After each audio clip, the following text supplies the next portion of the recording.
Bonjour, alors aujourd'hui le livre que j'ai lu c'est donc Le Petit Prince. Voilà, j'ai adoré, franchement. Donc je vous lis la 4e de couverture. Le premier soir, je me suis donc endormie sur le sable à 1000 milles de toute terre habitée. J'étais bien plus isolée qu'un naufragé sur un radeau au milieu de l'océan. Alors, vous imaginez ma surprise au lever du jour, quand une drôle de petite voix m'a réveillée. Elle disait « S'il vous plaît, dessine-moi un mouton. »« Hein ? Dessine-moi un mouton. » J'ai sauté sur mes pieds comme si j'avais été frappée par la foudre. J'ai bien frotté mes yeux, j'ai bien regardé. Et j'ai vu un petit bonhomme tout à fait extraordinaire qui me considérait gravement. Donc voilà pour le résumé du Petit Prince. Donc c'est un roman qui nous fait rêver. C'est en fait le Petit Prince donc, qui visite plusieurs planètes et il voit en fait comment les gens sont sur les différentes planètes.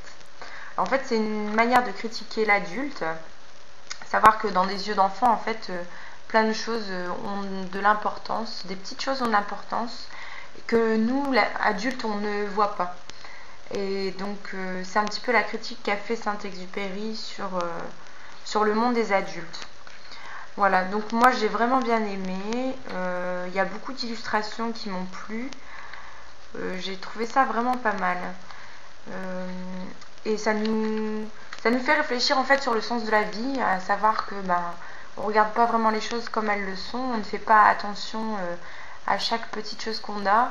On aurait tendance à prendre de l'importance pour des trucs trop sérieux justement et voilà.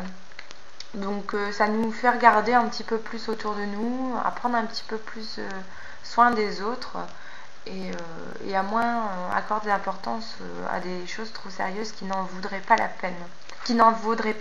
Pardon. Voilà. Donc c'est vraiment un coup de cœur pour moi. Donc j'ai mis 4 étoiles sur 5.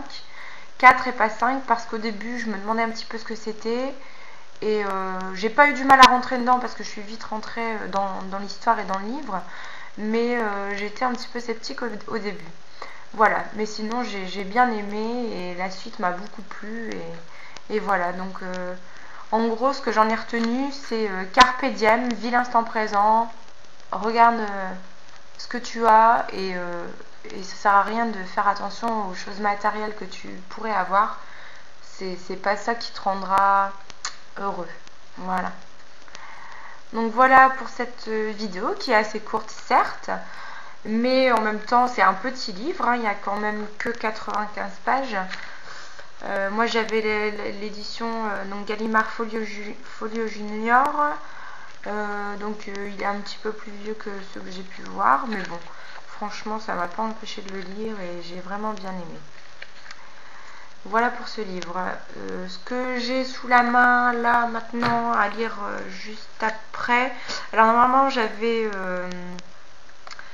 de Jean-Jacques Rousseau, j'avais attendez, je sais plus.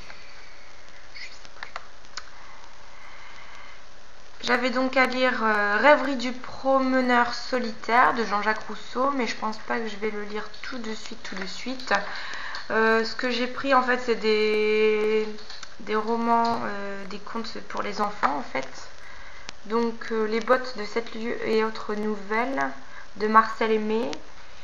Et j'ai aussi donc Les contes rouges du chat perché de Marcel Aimé aussi. Voilà. Donc je vais plutôt lire à mon avis Les bottes de 7 lieues en premier parce qu'il me paraît plus court. Et ensuite je m'attellerai à celui-là. Voilà pour aujourd'hui. Je vous souhaite une bonne journée, de bonnes lectures et je vous dis à bientôt. Salut!